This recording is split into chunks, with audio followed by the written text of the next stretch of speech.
Hi everyone, today's lesson is about calculating the minimum heating and cooling in multi-stream processes. As we have already seen, any problem can be analyzed as if there were only two streams if we use the composite curves for a concrete specific minimum approach.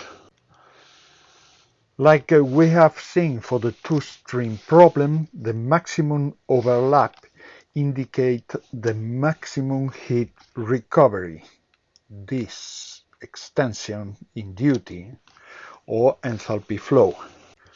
And the rest, the non-overlapped part of the composite curves, are the minimum cooling and the minimum heating, it is the minimum utilities. This for a specific delta T minimum.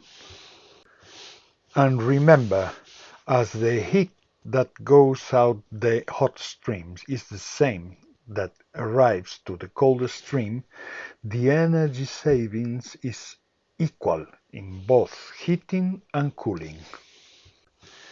We should realize that we are working only on the temperature enthalpy requirement of the stream, no more detail, no more physical details. And known stream pairing has been proposed. We are doing this analysis in general, without detailed design. Remember that what we are performing is a balance subject restricted to the first and the second law. And what this analysis asserts for a specific minimum approach is that if a properly designed network is developed, the problem will run with these utilities, not less. What means, if you put the right stream pairing and the right equipment, you can get this process working with this heating and cooling, the minimum in this sense. Then we can know the minimum heating and cooling duties in kilowatts or megawatts, the level and the kind of these utilities, what nature of utility we must use, and the maximum energy recovered and carbon dioxide savings from these flows and levels, and all this without detailed design of the heat exchanger networks.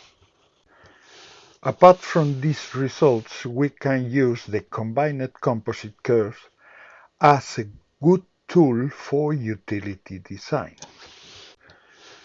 These curves include the heating utilities as hot stream and the cooling utilities as cold stream inside the composite curves. And if balanced, if we are using the minimum heating and cooling utilities, no more heating and no more cooling is required. The problem is exactly balanced at both sides.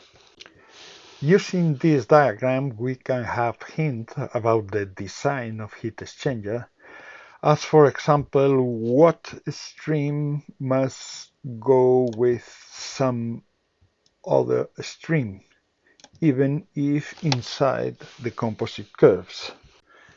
Be aware that heat transfer has not obligatory to be in vertical. If you have a wide gradient, then heat transfer can be crossed like that. Also about the gradient width, if reduce or wide, and the heat exchanger extension or heat transfer area. We will see better design tools than that, but combined composite curves can help a lot.